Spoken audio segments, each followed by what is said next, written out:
Okay, the first thing you want to do, you want to get the height of what the crown molding is going to be.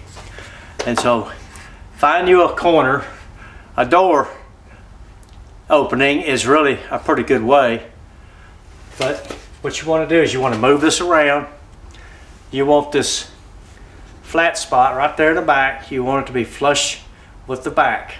So just keep moving it around until you find a happy medium. And then you want to push it straight up until you bottom out at the top of some kind of corner. And then you want to mark the bottom.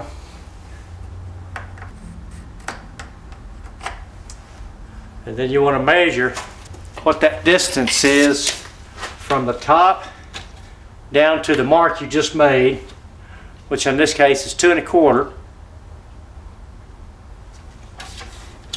Alright, so once you get that, then now you've established the height of your crown molding. Okay, now what you want to do, now you're going to come over to your corner.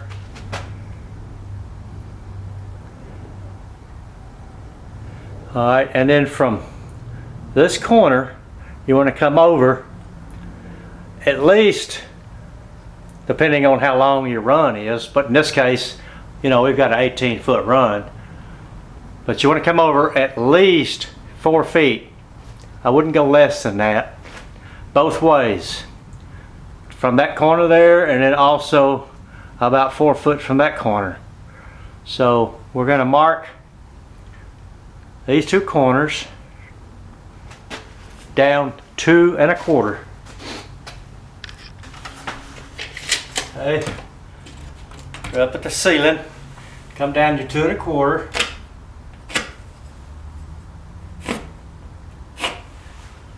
Do it there. Okay. About 4 foot, and mark 2 1/4 on this side.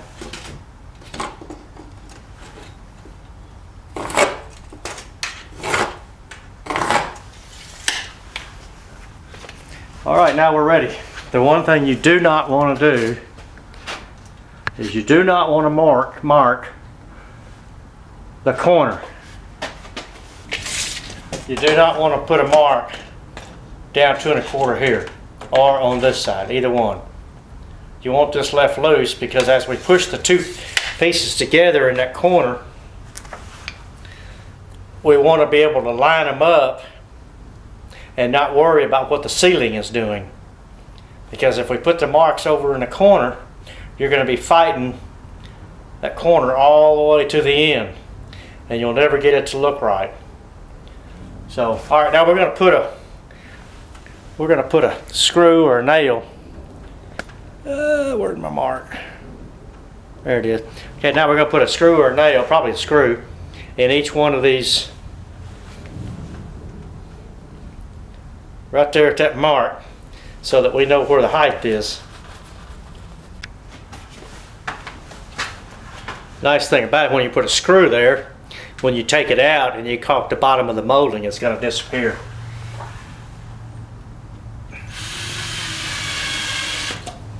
Okay, we got one there, and we've got one there.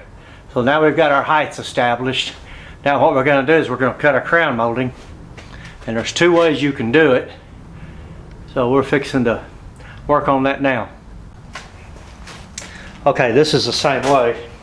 Now we're going to be doing it with just the miter. In other words, we're going to be just using the miter saw at 45-degree angles at both ways. So this is the first way we're going to do it. All right, and then the first thing you want to do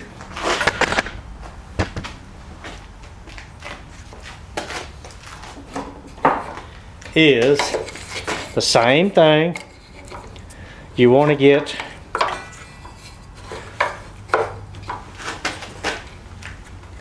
this flat part. You want to move it around until you get it flat against the back, and then slide it down, and then mark your miter saw. Then after you mark it, then you want to just get a piece of tape run across there, because that'll hold up better than a mark. mark's eventually going to be erased as you're putting crown molding in there and removing it. You're going to be sliding and erasing your mark. With tape, it'll pretty well stay there. All right, now you want to do the same thing, because as you switch from right to left, you can see your tape's going to change too. All right, now we're back to where we're doing the opposite. And the same thing, we don't have to do nothing. So all we do is just put our molding there and get it up even with our tape.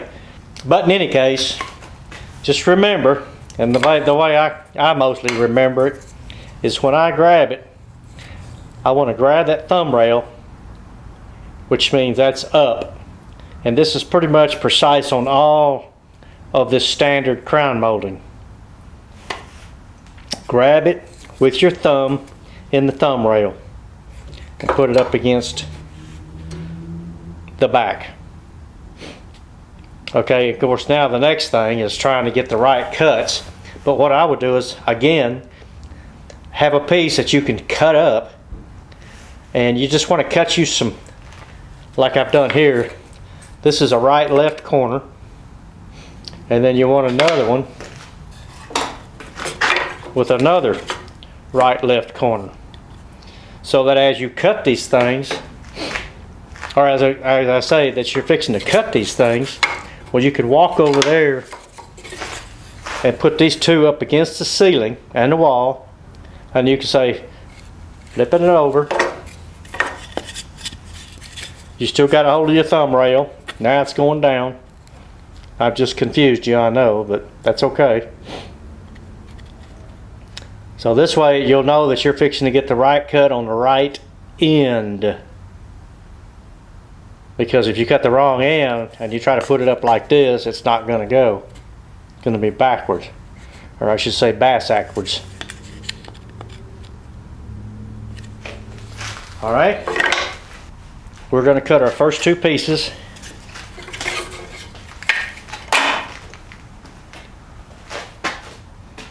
And then we're going to put it up against the ceiling. And then I'm going to show you the problems that everybody has with the ceilings. Okay, remember I said, grab it with your thumb rail up.